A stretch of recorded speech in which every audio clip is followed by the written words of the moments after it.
In recent times, numerous teachers have spoken out against the curricula they're required to teach. From comprehensive sex ed, forms of the quasi-Marxist critical race theory, to curricula they say are political or undermines traditional values. NTD's Grace Coulter speaks with a teacher who recently resigned for this reason. Here are the details. Derived from the interrelated. Sam Crowley, a music teacher at Draper Park Middle School in Utah, says he couldn't in good conscience teach students a new curriculum at his school. So he handed in his resignation last month, losing both his income and his dream job. I couldn't teach curriculum that I thought was bad or harmful or would cause problems for kids and their families, and so I left.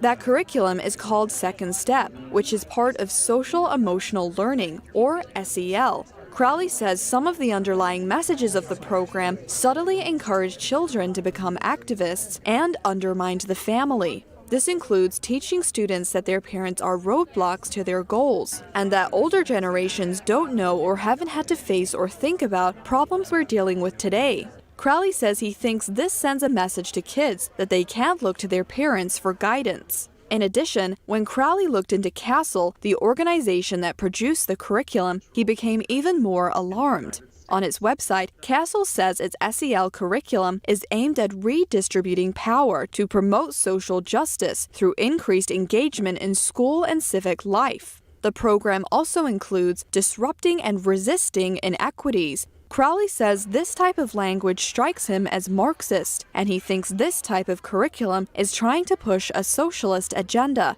What's more, he says the curriculum is copyrighted, which makes it harder for parents to access and read. It doesn't matter what the content is. If mom and dad can't look at it, you shouldn't teach it. Crowley's not the only teacher who's chosen to leave a job rather than betray a conscience. Last month, 2 elementary school teachers, one in Connecticut and one in Virginia, resigned over curricula that incorporated critical race theory.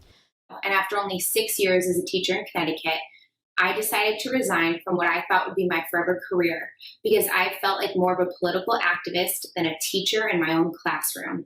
School board, I quit. I quit your policies, I quit your trainings, and I quit being a cog in a machine that tells me to push highly politicized agendas on our most vulnerable constituents, the children. Crowley called the decision to leave his job heart-rending and said he and his wife prayed about what to do. We asked God if this was a big enough deal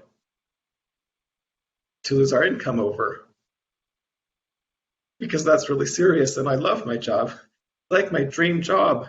And so we said, is this a big enough deal? And he told us, all my children are a big deal. And I knew that the curriculum, not good. I knew that it would lead to bad places. And if all of his children are a big deal, then I couldn't teach it. It was a big deal. So we wrote a resignation that night. He has a message for parents, grandparents, and guardians. If you're not comfortable with what's happening in your school, you need to do what you need to do to protect your kids. You have to protect the kids. We have to teach them right and wrong. We have to teach them the basic values that make America, America. Because if we don't, we're not going to lose just the kids, we're going to lose our nation. Crowley says God gave him the strength to take a stand, and so he says he can do the same for everyone else too. He says it won't be easy, but it will be worth it. Grace Coulter, NTD News.